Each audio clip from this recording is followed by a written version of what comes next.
Let's go!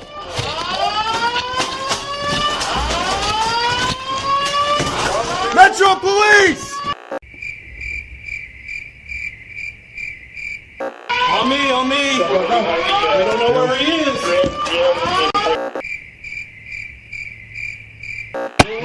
With me. Hold the door! Ladies and gentlemen, we spend a lot of time on this channel scrutinizing the police and talking about what they got wrong or what they could have done differently. But today is no exception. But rather than just talking about what should have been done differently, I'm going to demonstrate exactly what should have been done by showing you footage of one of the most badass officers to ever walk this earth. I'm sure you all remember Uvalde. I mean, how could you forget? This is one of, if not the biggest failures in modern law enforcement history. Officers responded to the call of an active shooter at the Robb Elementary School at around 11:30 a.m. on May 24th, 2022, and then just stood around talking about what to do for over an hour before eventually breaching the barricaded suspect's room and taking them out. And it actually wasn't even an officer from the Uvalde Police Department who took out the shooter. They took so long to respond to the threat that 376 officers from a litany of different agencies had time to gather outside. And it was ultimately an agent from the U.S. Border Patrol's tactical response team that breached the room and took the shot. But by that time, it was far too late. Uvalde showed us so many different failures on so many different levels that it would be impossible to talk about all of them in one video. So instead of walking you through everything that the officers did wrong during the Uvalde incident, I'm going to show you a very similar situation, but one where the officers did everything right. And as a quick disclaimer before we get into the video, I will not be discussing the subhuman vermin who committed this act. I will not mention their name, and I'm not here to turn this horrible incident into some kind of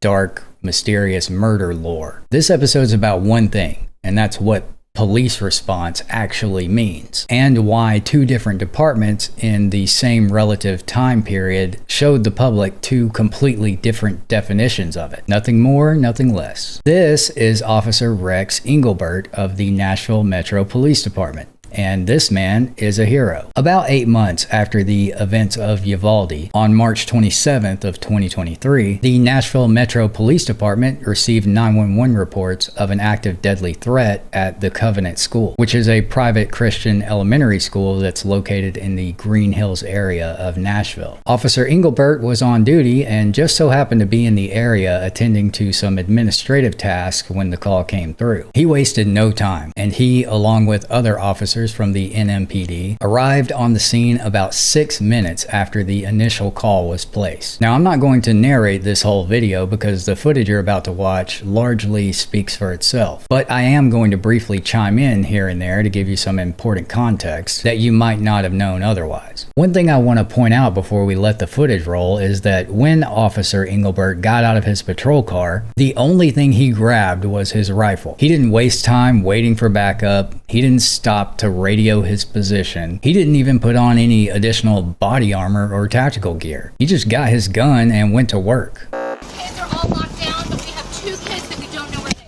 are. Okay. Okay? Yes, ma'am.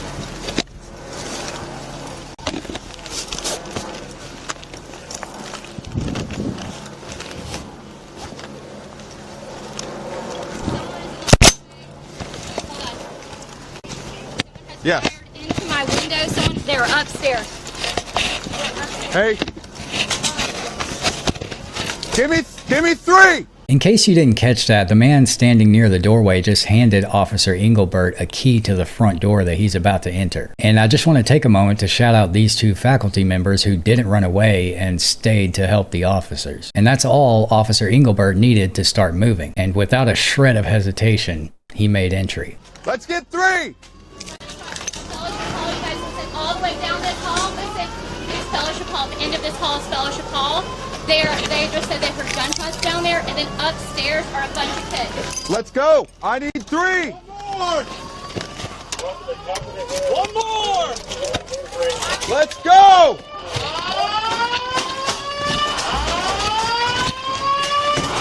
Metro Police!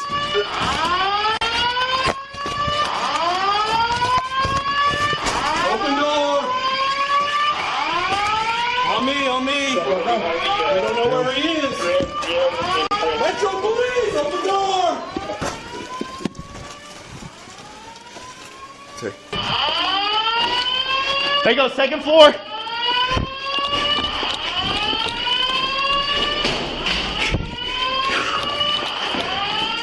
I don't have a radio closet. Give me enough. No, locked door. Where do they go in? First floor. Bathroom, small bathroom. Clear. Next. Let's go.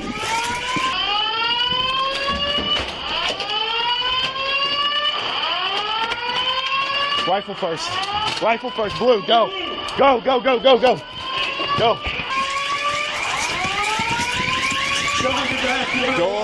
Door. With me. Hold the door. Next. Like this. Open it. I got it. Bathroom. Let's go. Come out. Door right now. Let's go. Just move right. Cover left. I'm with you. Go left. Hold on. Straight. Take this with me. Take this. No, that's locked. Take this door. Take this door. Take it.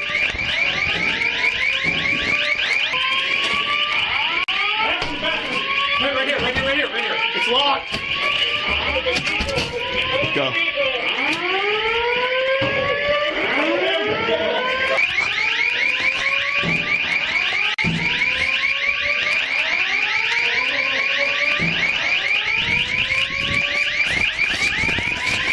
I got it. Go.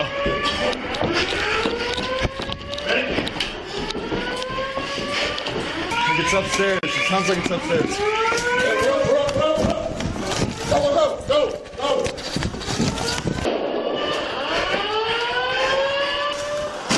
Push the LPV up.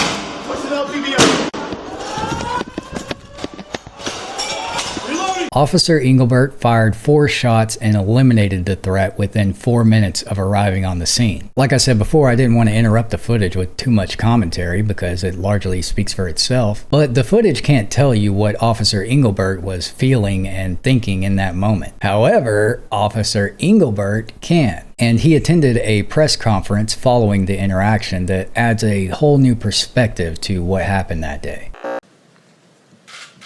I'm going to do my best to relay my rendition of my day. It was a regular work day for me. For some reason, I was feeling tired. I'm a proactive unit. I work for the Central B-Detail bike team. I guess I hadn't finished my coffee and I wanted to complete some administrative tasks.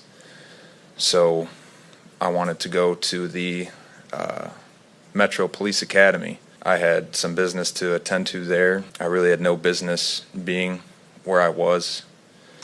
I think you can call it fate or God or whatever you want, but I can't count on both my hands the irregularities that put me in that position when a call for service came out for an act of deadly aggression at a school.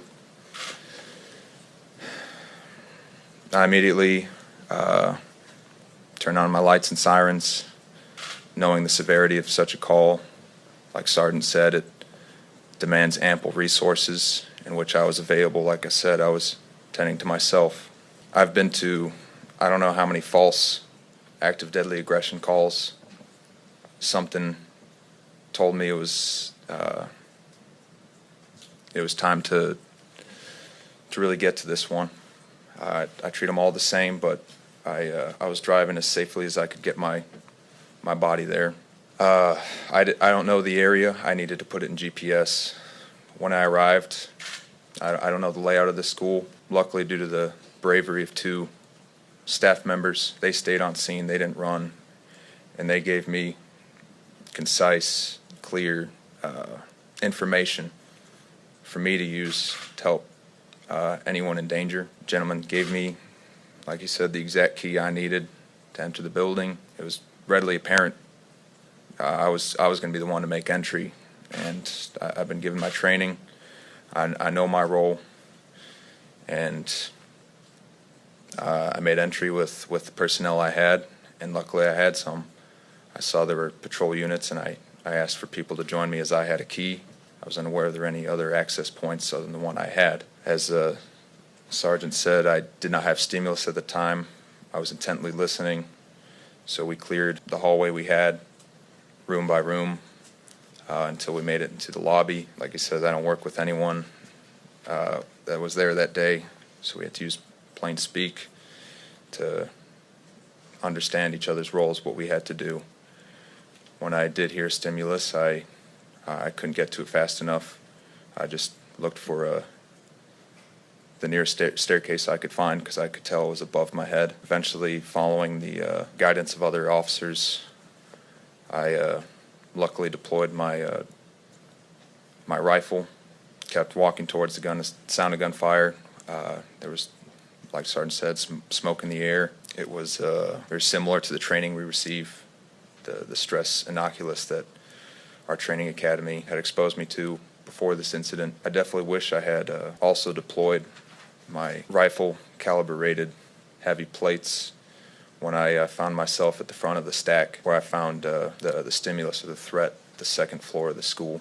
Work wasn't over. We didn't know if there was another threat. Immediately took teammates I am not used to working with to start clearing rooms, escorting children and teachers along. And there were more personnel and resources at this point. I was able to guide them out, basically similar to the way I had came in. Just tried coordinating best with supervisors and fire personnel until I was relieved of duty on that scene. I was told to sit in my car. And that was pretty difficult because I could tell there was more work to be done. And that's about the day that I had on the 27th. What Officer Engelbert didn't mention there was that when he located the shooter and took them out, they were on the second floor of the school actively firing at officers through a window. So not only did his actions save the lives of the faculty, staff, and students at the school, but it also ended an active gunfight that was taking place between the shooter and other officers. And just in case you missed it, Officer Engelbert was unfamiliar with the area. He had never worked with any of the officers that he made the entry with, and he was just wearing a regular duty vest, which almost certainly would not have stopped a round from the shooter's weapon at that range. And none of these variables were factored into his decision to take point on the stack. But despite what can only be described as the absolute best efforts of Officer Engelbert and the NMPD, what happened at the Covenant School on that day was still a tragedy nonetheless. Parents sent their children to school on Monday morning, expecting them to return home like any other day. Unfortunately, 3 of those children and 3 staff members did not. Those lost at the Covenant School: Evelyn Dickhouse, Hallie Scruggs, and William Kinney, all 9 years old. Cynthia Peak, 61, Catherine Kuntz, 60, and Mike Hill, 61. Nashville Police Chief John Drake praised the officers who rushed in and killed the shooter. Our police officers have cried and are crying with Nashville and the world. Although the officers no doubt saved hundreds of lives, the incident claimed the lives of 6 people before the officers could respond. Now, this would normally be the part of the video where I would explain what led up to this happening. But like I said before, I'm not here to platform scumbags that can't be brought to justice. The investigations following this event discovered that the only motive for this was notoriety. And I would personally love nothing more than for this person to be forgotten by the public forever. It's unfortunate that I even have to mention these events to tell the story of Officer Engelbert's heroic actions. And I'm telling you right now that this story isn't worth looking into beyond that. It really is just a story of senseless violence if you exclude Officer Engelbert's intervention. But thankfully, we did have Officer Engelbert there to take action. And that brings me back to the bigger points that I'm trying to make with this video. First of all, Officer Engelbert did not wait for a chain of command to approve his entry into the building. He didn't wait for a squad to form or to discuss strategy. The motherfucker just got his gun and did what he had to do. And that's because in an active shooter situation, the absence of a clear order is itself the order. You don't need permission to save lives as a police officer when you already have the means, training, and ability at your disposal. Uvalde showed us exactly what happens when everyone on the scene subconsciously waits for direct orders and verification through the chain of command before doing what obviously needs to be done. But the Covenant incident shows us what happens when that verification is assumed when it matters the most. Every member of law enforcement in this country has taken some form of an oath to uphold and defend the Constitution of the United States and their state respectively against all enemies, foreign and domestic, and to do so without fear, favor, or personal interest. That oath doesn't include anything that says obey your supervisor at all costs, or follow departmental policy at all times, or avoid criticism and preserve the institution no matter what. That oath is to the Constitution and the public that it protects. And that oath supersedes chains of command, unexpected situations, and even self-preservation to some degree. Upholding the state and federal constitution and protecting the public should be the #1 priority of every law enforcement officer, regardless of the circumstances. At this point, that oath probably feels to many officers like an administrative hurdle on their way to starting a career on the streets, or at least that certainly seemed to be the case in Uvalde. And sure, you could make the argument that it's easy to sit here and critique the actions of law enforcement in a life or death situation, and you're right. It is easy, because the citizens of Uvalde spent 37% of the city's general fund on their police force, which amounts to millions of dollars, just for them to stand around and basically have a law enforcement conference outside the scene of an active shooter. And it's important to mention that that 37% figure is pretty much average across the entire country, with larger cities spending up to 46% of their general fund budget on policing, and smaller cities spending an average of 29%, with some exceptions. Look, law enforcement is a service that you pay for, and you should have a say in how you want your community policed. And you should feel comfortable saying whatever you feel about the police and other government actors, within reason, of course. But like, just imagine if your garbage man decided to stop picking up your trash and instead he would hold a family cookout in your front yard. Would you continue to pay the garbage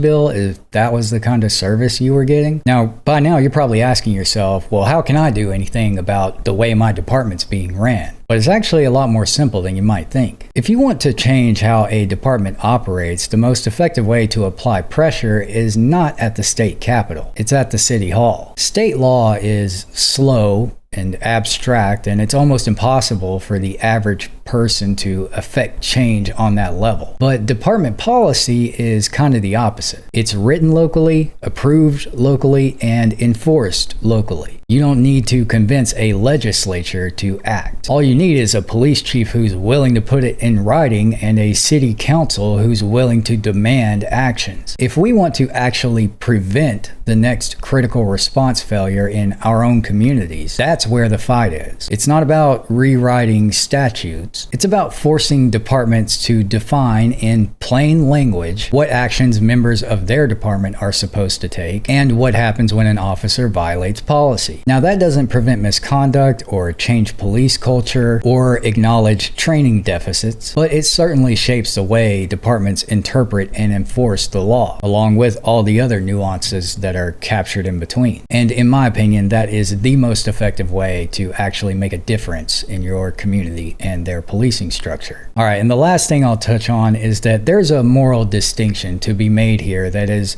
uncomfortable, but also undeniable, in my opinion. The moment that Officer Engelbert arrived on the scene, he accepted the personal risk that he was about to take on immediately. And he did so under the calculus that risking his life meant that there was an opportunity to save others. And that's what the job of law enforcement looks like in its rawest form. Uvalde is an example of when the calculus includes variables like officer safety, uncertainty, unpreparedness, and a bunch of other nonsense. When all that gets factored into an already complicated equation, it results in a complete breakdown of the response. Out of the nearly 400 officers on the scene at Uvalde, not one of them had the courage to just do what needed to be done. And that leads me to an uncomfortable conclusion that I feel like no one is really saying out loud, in the media at least. And it's that Officer Engelbert and the NMPD's response to this scenario proves that this type of response is not only possible, but highly effective, which makes it extremely difficult to make the case for Uvalde being the result of poor training or a lack of department resources. And the reality, from my perspective,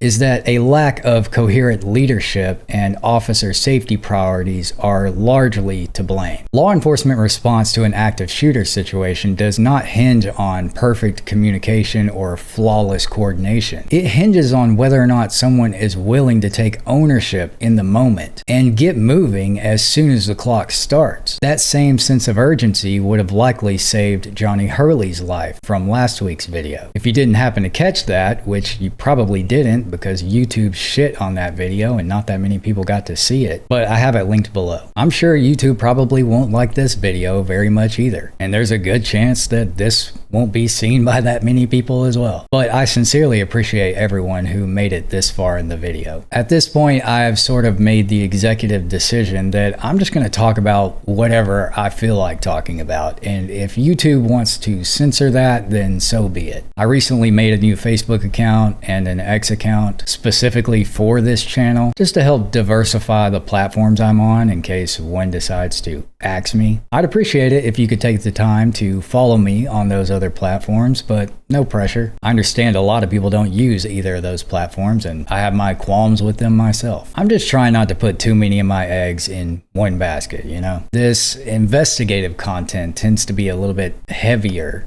than the legal analysis stuff, so I gotta mitigate risk wherever I can. I don't know, maybe one day I'll set up a Patreon or something like that and we can just have uncensored videos. That would be ideal. Anyway, thank you again for watching this video to the end. The longer you watch, the more it helps the channel grow and reach new people. If you're interested in hearing more stories like this one, then don't forget to dedicate a couple of clicks to the like and subscribe buttons so you'll see me on your homepage more often, theoretically. Anyway, that's all I got for you today, folks. I'll see you in the next one. Cheers. It then would be an hour before U.S. Border Patrol and tactical teams arrive and shoot and fatally kill the suspect. During that time, parents, as you can see here, they're showing up. They are in a crisis. They are begging police to get inside, to go save